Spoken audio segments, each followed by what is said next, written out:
সবাইকে শুভেচ্ছা। প্রিয় শিক্ষার্থীরা, কেমন আছো তোমরা? নিশ্চয়ই অনেক ভালো আছো। তো আজকে আমরা আলোচনা করব একেবারে জৈব যৌগের বা জৈব রসায়নের যে বেসিক ফার্স্ট যে টপিকসটা রয়েছে, তো সেটি নিয়ে আলোচনা করব। তো সেটি কি তোমরা নিশ্চয়ই দেখতে পাচ্ছ বোর্ডে, সেটা হচ্ছে যে জৈব যৌগ কি এবং জৈব যৌগের শ্রেণীবিন্যাস। এটি নিয়ে আজকে আমরা আলোচনা করব। তো প্রথমে আমরা জানবো যে জৈব যৌগ কি। তো অ্যাকচুয়ালি আমাদের মূল টপিকসে আলোচনার আসায় আগে আমি তোমাদের কিছু কথা বলতে চাই। সে কথাটি হচ্ছে, আমার সম্পর্কে তোমরা নিচে এই যে ডিটেলস স্ক্রলিং এ দেখতে পাচ্ছ। আর আমি সাধারণত তোমাদের কেমিস্ট্রি ফার্স্ট পার্ট এবং সেকেন্ড পার্ট এই দুটো নিয়েই ক্লাস ভিডিওগুলো করে থাকি। তো আপাতত ফার্স্ট ইয়ারদের জন্য আমি লাইভ ক্লাস করছি রেগুলার। তো আমার ফেসবুক পেজ থেকে আমি এই লাইভ ক্লাসগুলো করছি, আর আমার ইউটিউব চ্যানেল লিঙ্কও তোমরা এই স্ক্রলিং এ দেখতে পারবে, অথবা ভিডিওর নিচে ডিসক্রিপশনে পাবে, অথবা ভিডিওর শেষেও পাবে, সব জায়গায় পাবে। তো এই কথাগুলো বলার কারণ হচ্ছে এটাই যে তোমাদের যারা ছোট ভাই বোন রয়েছে, যারা ফার্স্ট ইয়ারে এবার, তাদেরকে তোমরা অবশ্যই আমার কথা বলতে পারো এবং আমার ভিডিওগুলো তাদের দিতে পারো, বা আমার পেজ থেকে তাদেরকে লাইভে অংশগ্রহণ করতে বলতে পারো। তো সেক্ষেত্রে সুবিধা হবে কি, যে তারা যেহেতু নতুন, এখন এই করোনার সময় কলেজ বন্ধ রয়েছে, পড়াশোনা যদি কিছুটা সম্ভব হয় তারা যদি করতে পারে, তো সেক্ষেত্রে তাদের একটা হেল্প হবে, এই কারণে বলা। তো যাই হোক, আজকে আমরা আলোচনা করব জৈব যৌগ কি। তো জৈব যৌগ কি বলার জন্য প্রথমেই আমাদেরকে যেটি জানতে হয় যে আসলে জৈব রসায়ন কি, বা সাধারণত আমরা এই যে জৈব রসায়ন এই অধ্যায়ের মধ্যে প্রথমেই রয়েছে কিন্তু আমাদের আসলে জৈব যৌগ। তো আমরা জৈব যৌগ জানার আগে আমাদেরকে জানতে হবে যে জিনিসটি, সেটি হচ্ছে হাইড্রোকার্বন কি। তো হাইড্রোকার্বন হচ্ছে, খুব সহজভাবে যদি বলি, যে হাইড্রোজেন এবং কার্বন দ্বারা গঠিত যৌগকে বলা হয় হাইড্রোকার্বন। হাইড্রোজেন এবং কার্বন দ্বারা গঠিত যৌগকে বলা হয় হাইড্রোকার্বন। এবং এই হাইড্রোকার্বন থেকে উদ্ভূত বা উৎপন্ন যৌগকে মূলত বলা হচ্ছে জৈব যৌগ। তো এটা আমি একেবারে আমার মতো করে আমি বললাম, একেবারে আমার নিজের মতো করে আমি বললাম। তো হয়তো বা বইতে তোমরা আরো সুন্দরভাবে এই ডেফিনেশনটা পাবা। তো যাই হোক, মূল বিষয়টা হচ্ছে এটা আমাদের, যে জৈব যৌগর মধ্যে আমাদের হাইড্রোকার্বন অবশ্যই থাকবে। সেটি হচ্ছে কার্বন এবং হাইড্রোজেন, এবং এই কার্বন এবং হাইড্রোজেন ব্যতীত অন্যান্য উপাদান মৌলও থাকতে পারে। তাহলে সবগুলো মিলে আমরা সেটাকে বলবো আমরা জৈব যৌগ। তো এখন আসি আমরা এক্সাম্পল, একটা জৈব যৌগের এক্সাম্পল আমরা মনে করো, দেখো CH4। হ্যাঁ, এটি একটি জৈব যৌগ। এটির নাম কি? মিথেন। আমরা সবাই জানি। তো এর গাঠনিক সংকেত কার্বনের 4টি হাত, 4 দিকে 4টি হাইড্রোজেন। আচ্ছা, 4 দিকে 4টি হাইড্রোজেন দিয়ে দিলাম, এটি হচ্ছে আমাদের মিথেন। তো দেখো, এটি কিন্তু আমাদের অ্যাকচুয়ালি হাইড্রোকার্বন। কিন্তু হাইড্রোকার্বন মানে তো সকল হাইড্রোকার্বনে কি আমাদের জৈব যৌগ, তাই না? তো এটি হচ্ছে আমাদের এই হাইড্রোকার্বন। তো এটি আমাদের একটা জৈব যৌগ। যেমন আরো আছে, যেমন ধরো বেনজিনের কথা যদি বলি, হ্যাঁ, এটা হচ্ছে আমাদের বেনজিন। তো এটি হচ্ছে আমাদের একটা অ্যারোমেটিক যৌগ। তো শ্রেণীবিন্যাসে গিয়ে সেগুলো আমরা ডিটেলস পড়বো। তো এটি নাম হচ্ছে বেনজিন, বা এটাকে আমরা আরো একভাবে লিখতে পারি C6H6। ঠিক আছে। আচ্ছা, এরপরে জৈব যৌগের কি আমরা জানলাম। এখন আমরা জানবো যে জৈব যৌগের শ্রেণীবিন্যাসটা কি। তো জৈব যৌগের শ্রেণীবিন্যাস কার্বন সংখ্যার উপর ভিত্তি করে বা কার্বনের গঠনের উপর ভিত্তি করে সাধারণত জৈব যৌগকে 2 ভাগে ভাগ করা যায়। এক নম্বর হচ্ছে আমাদের মুক্ত শিকল যৌগ, মুক্ত শিকল জৈব যৌগ। আর 2 নম্বর হচ্ছে আমাদের বদ্ধ শিকল জৈব যৌগ। তো এই যে মুক্ত শিকল জৈব যৌগ, আর একটা হচ্ছে আমাদের বদ্ধ শিকল জৈব যৌগ। তো এখন এই মুক্ত শিকল জৈব যৌগ নিয়ে আমরা আলোচনা করব, যে মুক্ত শিকল জৈব যৌগগুলো কি কি। এই যে মুক্ত শিকল জৈব যৌগ বা ওপেন চেইন অর্গানিক কম্পাউন্ড, এই সাধারণত যৌগটা নিয়ে এখন আমরা আলোচনা করব। তো মুক্ত শিকল জৈব যৌগটা কি সেটা আমরা একটু জানি। তো সেটি হচ্ছে, দেখো, যে সকল জৈব যৌগ, অবশ্যই জৈব যৌগ তো কার্বন দ্বারা গঠিত। সাধারণত এই যৌগগুলো কার্বন দ্বারা গঠিত এবং কার্বনের সাথে পাশাপাশি হাইড্রোজেন বা অন্যান্য মৌল সহযোগেও গঠিত হয়ে থাকে। তো যখন এদের মধ্যে কোনো রকমের আবদ্ধ চক্র বা কোনো বলয় যখন থাকবে না, তখন তাদের শিকলটা যখন মুক্তভাবে থাকবে, অর্থাৎ কোনো বদ্ধভাবে থাকবে না, তখন সেই যৌগটাকে মূলত বলা হচ্ছে আসলে মুক্ত শিকল জৈব যৌগ। যেমন দেখো, এটি একটা এক্সাম্পল আমরা দিই, CH3CH2CH3। দেখো, এই যৌগটার মধ্যে এদের মধ্যে কার্বন কার্বন, এদের মধ্যে একটা শিকল আছে বটে, ঠিক আছে, কিন্তু এই দুই কার্বনের মধ্যে কোনো রকমের কিন্তু বদ্ধ ভাব নেই, ঠিক আছে। এটা একটা চেইন, ঠিক আছে, এটা একটা শিকল, কিন্তু এই দুই প্রান্তের দুই কার্বনের মাঝে কোনো রকমের বদ্ধ ভাব নেই, যেটা আমরা এই বদ্ধ শিকল জৈব যৌগের মধ্যে গিয়ে সেটা দেখতে পাবো। তাহলে এই যে যৌগটা, এই যৌগটাকে আমরা বলতে পারছি কি, যে মুক্ত শিকল জৈব যৌগ, ঠিক আছে। তো এই মুক্ত শিকল জৈব যৌগের আরেকটি নাম রয়েছে, যেটাকে বলা হয় মূলত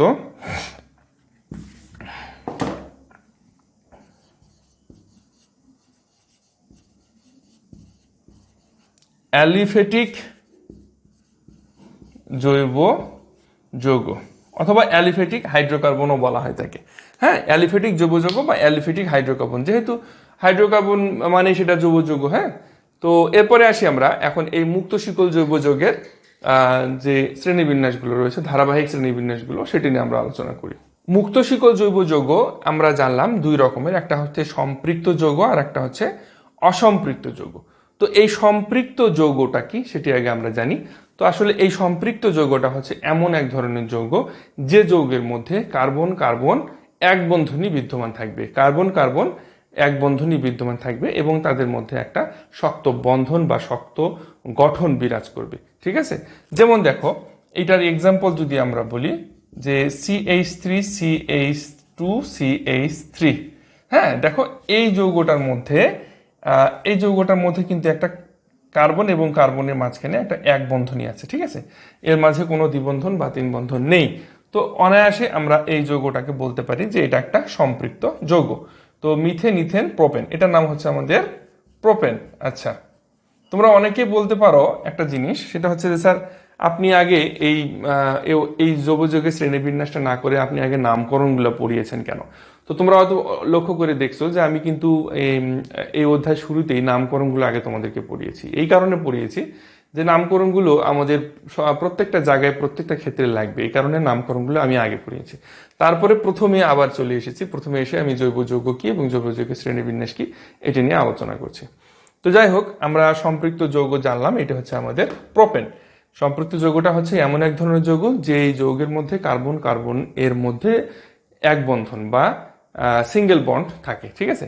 আচ্ছা, এরপরে যদি আমরা আসি অসম্পৃক্ত যৌগ কি, তো অসম্পৃক্ত যৌগ হচ্ছে ঠিক তার উল্টোটো, যে সকল যৌগের মধ্যে কার্বন কার্বন বন্ধনীতে দ্বিবন্ধন বা তিন বন্ধন থাকে। দেখো, লক্ষ্য করে দেখো, দ্বিবন্ধন বা তিন বন্ধন থাকে, যেমন CH2CH2, এটার নাম কি?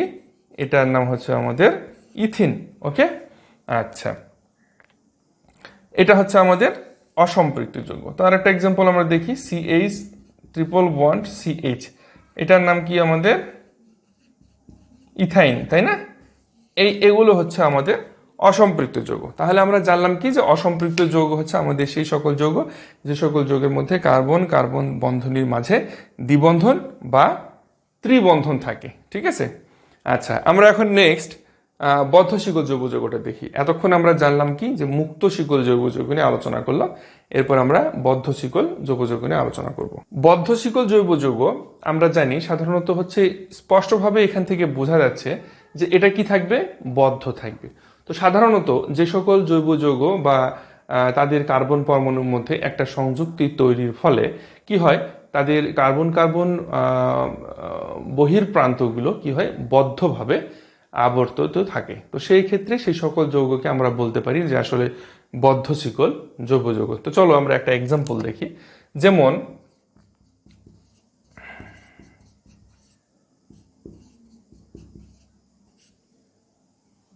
এটি হচ্ছে আমাদের, দেখো দেখো এই যে কার্বন কার্বনগুলোর মধ্যে প্রত্যেকটার মধ্যে একটা বদ্ধ শিকল তৈরি হয়েছে। তা আমরা এটাকে কি বলতে পারি, সাইক্লোপ্রোপেন। সাইক্লোপ্রোপেন। তো আর একটা যৌগ আমরা এর আগেও এক্সাম্পল যেটা দেখেছিলাম, যে সেটা হচ্ছে কি আমাদের বেনজিন, তাই না? তো এই যৌগটি কি আমাদের বদ্ধ শিকল, তাই কি না? এই যৌগটি আমাদের বদ্ধ শিকল জৈব যৌগ। তো এখন এই যে বদ্ধ শিকল জৈব যৌগটা আবার দুই রকমের হয়, বদ্ধ শিকল জৈব যৌগটা আবার দুই রকমের, যেটাকে বলা হচ্ছে কার্বোসাইক্লিক কার্বোসাইক্লিক বা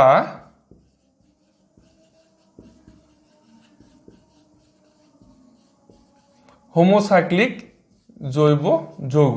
ওকে, কার্বোসাইক্লিক বা হোমোসাইক্লিক জৈব যৌগ, আর একটা হচ্ছে আমাদের হেটারোসাইক্লিক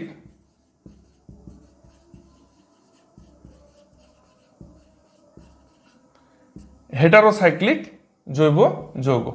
তো এই যে দুই ধরনের জৈব যৌগ পেলাম বদ্ধ শিকল জৈব যৌগের ক্ষেত্রে। এক নম্বর হচ্ছে আমাদের কার্বোসাইক্লিক বা হোমোসাইক্লিক জৈব যৌগ, আর দুই নম্বরটা হচ্ছে আমরা হেটারোসাইক্লিক জৈব যৌগ। তো এখন আমরা এই কার্বোসাইক্লিক জৈব যৌগ নিয়ে আলোচনা করি। যে সকল জৈব যৌগের কার্বন পরমাণু সাধারণত মূলত যে চক্রাকার যে গঠন থাকবে, সেই চক্রাকার গঠনের মধ্যে শুধুমাত্র কার্বন পরমাণু বিদ্যমান থাকবে, অর্থাৎ শুধুমাত্র কার্বন দ্বারাই চক্রাকার অণুটি গঠিত হবে, সেই সকল যৌগকে আমরা বলতে পারছি যে কার্বোসাইক্লিক বা হোমোসাইক্লিক জৈব যৌগ। তো চলো একটা আমরা এক্সাম্পল দেখি। তো এক্সাম্পল যদি আমরা দেখি, হ্যাঁ দেখো এটি হচ্ছে আমাদের, হ্যাঁ এটি দেখো, এটি হচ্ছে আমাদের কি cyclomethane ethane propane butane, cyclobutane, ঠিক আছে। এটি হচ্ছে আমাদের সাইক্লো বিউটেন, আর এটি হচ্ছে আমাদের বেনজিন। এটা আমরা খুব সহজেই বুঝতে পারি। তো এই ধরনের যে যৌগগুলো রয়েছে, এই ধরনের যৌগগুলোকে বলা হচ্ছে আসলে কার্বোসাইক্লিক বা হোমোসাইক্লিক জৈব যৌগ। তো এরপরে আসি আমরা, এরপরে ছিল আমাদের হেটারোসাইক্লিক জৈব যৌগ। হেটারোসাইক্লিক জৈব যৌগ দেখো, হেটারোসাইক্লিক জৈব যৌগটা ঠিক কার্বোসাইক্লিক জৈব যৌগের একটু ডিফারেন্স রয়েছে। তো এখানে শুধুমাত্র কি আমাদের কার্বোসাইক্লিকের ক্ষেত্রে কি থাকতো, তো শুধুমাত্র চক্রের মধ্যে আমাদের কার্বন কার্বন দ্বারা গঠিত হতো চক্রটা, হ্যাঁ কার্বন কার্বন পরমাণু দ্বারা, এবং তার সাথে কি থাকতো, হাইড্রোজেন থাকতো, ঠিক আছে। কিন্তু হেটারোসাইক্লিক জৈব যৌগের ক্ষেত্রে আমরা দেখতে পাবো যে এখানে কার্বন পরমাণু ছাড়াও অন্যান্য মৌল যুক্ত থাকবে। যেমন দেখো আমরা একটা এক্সাম্পল দেখি,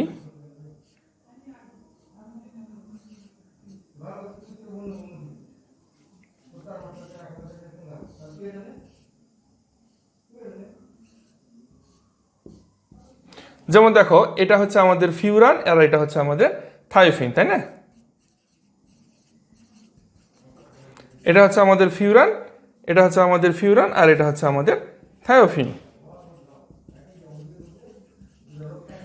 তো এইটা আমরা বলতে পারি যে এখানে এটা হচ্ছে আমাদের হেটারোসাইক্লিক জৈব যৌগ। কারণ দেখো এখানে এই চক্রের মধ্যে কার্বন ছাড়াও রয়েছে এখানে অক্সিজেন, ফিউরানের ক্ষেত্রে অক্সিজেন, আর এখানে এই কার্বনের মধ্যে এখানে কিন্তু বন্ধনীটা মুখ্য বিষয় না, ঠিক আছে।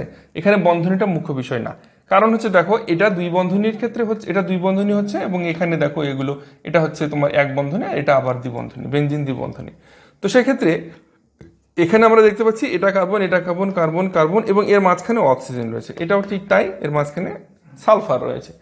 তো এই যে এইভাবে যে যৌগগুলো গঠিত হবে সেগুলোকে আমরা বলতে পারবো কি হেটারোসাইক্লিক জৈব যৌগ। আবার ভৌত এবং রাসায়নিক ধর্মের উপর ভিত্তি করে কার্বোসাইক্লিক যৌগসমূহকে ভৌত এবং রাসায়নিক ধর্মের উপর ভিত্তি করে, ভৌত এবং রাসায়নিক ধর্মের উপর ভিত্তি করে কার্বোসাইক্লিক যৌগসমূহকে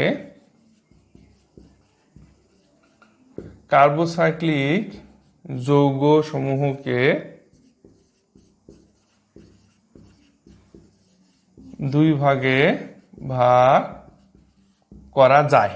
এক নম্বরটা কি, এক নম্বরটা হচ্ছে আমাদের অ্যালিসাইক্লিক যৌগ, একটা হচ্ছে আমাদের কি অ্যালিসাইক্লিক যৌগ, আর একটা হচ্ছে আমাদের অ্যারোমেটিক যৌগ। আচ্ছা, অ্যালিসাইক্লিক যৌগ এবং অ্যারোমেটিক যৌগ। তো এখন আমরা জানবো যে এই অ্যালিসাইক্লিক এবং অ্যারোমেটিক যৌগটা কি। তো অ্যালিসাইক্লিক যৌগটা হচ্ছে আমাদের সেই সকল যৌগ যে সকল যৌগের মধ্যে কার্বন কার্বন একটা বদ্ধতা থাকবে অবশ্যই, এবং সেটা মূলত কি হবে, এক বন্ধনীর হবে। দেখো সেটার জন্য আমরা বলতে পারি যেমন CH2 CH2 CH2 CH2 CH2 CH2 CH2। দেখো এটা বেনজিনের মতোই, কিন্তু বেনজিন না, তার ফলে এটার নাম হবে কি আমাদের সাইক্লো হেক্সেন, সাইক্লো হেক্সেন। সেটি হচ্ছে আমাদের CH2 CH2 CH2 CH2 CH2 CH2। আচ্ছা, তাহলে এটি আমাদের দেখো 5 কার্বন, তাহলে এটা আমাদের কি হবে সাইক্লোপেন্টেন, ঠিক আছে, সাইক্লোপেন্টেন। তো এটি হচ্ছে আমাদের কি অ্যালিসাইক্লিক যৌগ, ঠিক আছে। তো এখন আমরা লাস্ট যেটা জানবো সেটি হচ্ছে আমাদের অ্যারোমেটিক যৌগ। এখন আমরা জানবো যে অ্যারোমেটিক যৌগ কি এবং অ্যারোমেটিক যৌগের এক্সাম্পল। তো সাধারণত বেনজিন এবং বেনজিন বলয় দ্বারা সৃষ্ট যে সকল জৈব যৌগ যাদের সমগোত্র শ্রেণী বেনজিনের মতোই, তো তাদেরকে সেই সকল যৌগের আমাদের কি বলা হয়, অ্যাকচুয়ালি অ্যারোমেটিক যৌগ বলা হয় তাকে। তো এই অ্যারোমেটিক যৌগ হওয়ার ক্ষেত্রে আরেকটি তত্ত্বও রয়েছে, সেটি হচ্ছে যে বিজ্ঞানী হ্যাকেল তার তত্ত্বে তিনি বলেছেন যে সকল জৈব যৌগ 4n+2 সংখ্যক পাই ইলেকট্রন বিদ্যমান থাকবে। যেমন দেখো হ্যাকেল তত্ত্ব অনুযায়ী, এটা হচ্ছে আমাদের হ্যাকেল তত্ত্ব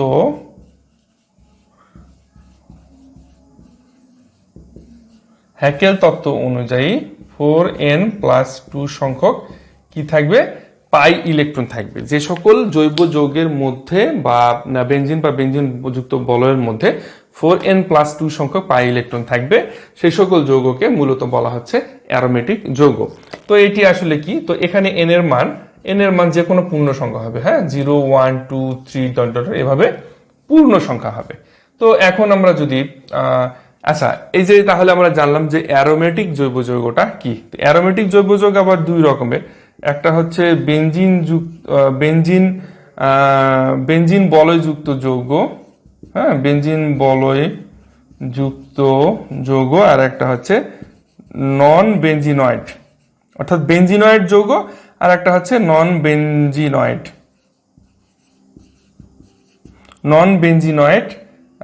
যৌগ। একটা হচ্ছে বেনজিনয়েড যৌগ আর একটা হচ্ছে নন বেনজিনয়েড যৌগ, ঠিক আছে। আচ্ছা, তাহলে এই বেনজিনয়েড যৌগটা কি?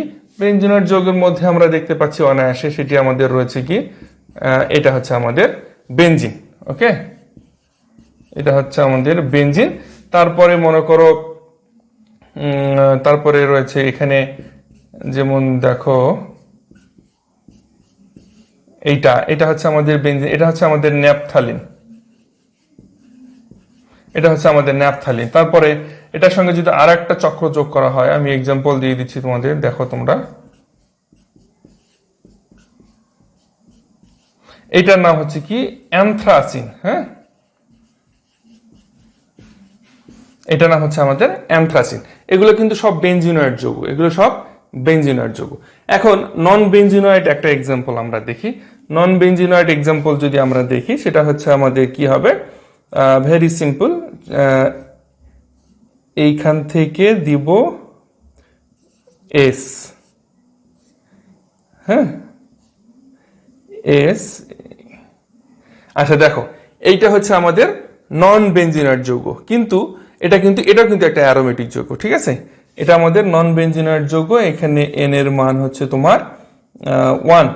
আচ্ছা, তাহলে এটা আমাদের নাম কি হলো, এটার নাম হলো আমাদের থায়োফিন, এটার নাম হচ্ছে আমাদের থায়োফিন, ঠিক আছে। যেমন এখানে বেনজিনের ক্ষেত্রে আমরা দেখতে পাই এখানে কয়টা, বেনজিনের ক্ষেত্রে আমরা এখানে দেখতে পাচ্ছি কয়টা, 1, n = 1। তাহলে n এর মান 1 যদি বসায়, 4 আর 2 6, 6টা পাই ইলেকট্রন থাকবে। এখানে n এর মান = 2, সরি, n এর মান = 2, আর এখানে n এর মান = 3। তো এভাবে আমরা আমাদের যে জৈব যৌগগুলো রয়েছে, জৈব যৌগগুলো শ্রেণীবিন্যাস খুব সহজে করতে পারি। তো আশা করি তোমাদের বুঝতে তেমন কোনো অসুবিধা হবে না। আর তারপরেও যদি কোনো অসুবিধা থেকে থাকে, তাহলে কি করতে হবে, অবশ্যই আমার এই যে ডেসক্রিপশন বক্সের নিচে দেখতে পাবো আমার একটা ফেসবুক গ্রুপ রয়েছে, সেখানে তোমরা জয়েন্ট হবা এবং সেখানে জয়েন্ট হয়ে তোমাদের প্রবলেমগুলো সেখানে পোস্ট করবা। তাহলে কি হবে, তোমাদের পোস্টগুলো আমি সবসময় সেই গ্রুপে নজর রাখি, কার কি সমস্যা না সমস্যা। তো তোমার মতো তোমাদের অনেক বন্ধু বান্ধব সেখানে রয়েছে এবং তারা প্রতিনিয়ত তোমাদের সমস্যাগুলো, তাদের সমস্যাগুলো নিয়ে সেগুলো গ্রুপ ডিসকাস হয়, ঠিক আছে। তাহলে সেটা তোমাদের জন্য কি হবে, অনেক হেল্পফুল হবে। তো ধন্যবাদ সবাইকে, ভালো থাকো, সুস্থ থাকো, ভালোভাবে পড়াশোনা করো। নেক্সট দিন আমরা নেক্সট কোনো টপিকস নিয়ে আলোচনা করবো।